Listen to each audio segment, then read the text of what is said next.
Hi, my name is Vedant Patel, and we'll be looking at the evolution of treatment of blacks in America. To better understand where prejudice and discrimination started from, we'll look at a timeline of major steps taken to diminish racial segregation. From 1550 to 1750, black slaves first arrived to America. In 1865, Abraham Lincoln passed the Third Amendment that abolished slavery and involuntary servitude.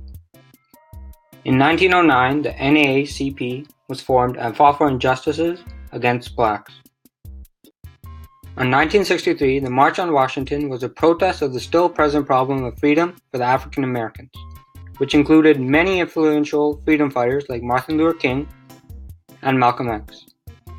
In 2008, the first ever black African American was elected as the President of the United States, which marked a pivotal point in the search for equality for those of color. Now I'll be looking at what blacks were provided in terms of socially, economically, educationally in the past.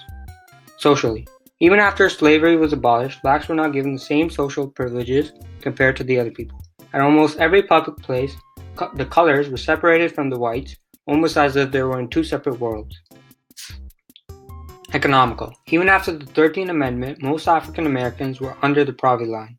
This was mostly influenced by the minimal job opportunities available to them. Discrimination was still existing within employers and corporations. Educational. In the early days, those of color were not provided with the opportunity to go to college. This discrimination was later stopped, however, it still has an effect on the skills gap between the colored and white American students.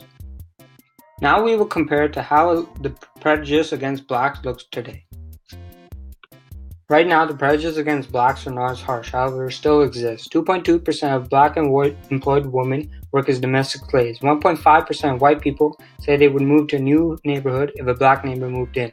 And it is also shown that unarmed black people have a 5 times greater chance of getting shot by the police than whites. So with this inequity and discrimination against African Americans still existing, the biggest question arises. What can we do? Well, first we have to recognize that the problem still exists. Then take a self-evaluation of the prejudice and judgment you make of people of different colors. Then see if you see prejudice or discrimination in your daily lives and act on it. And most importantly, participate in your community by volunteering for anti-racism programs, events, and protests. Thank you for watching. Hope you enjoyed and now understood that even if we came a long way from where we started, African Americans still don't have the equality and freedom from prejudice that everyone deserves.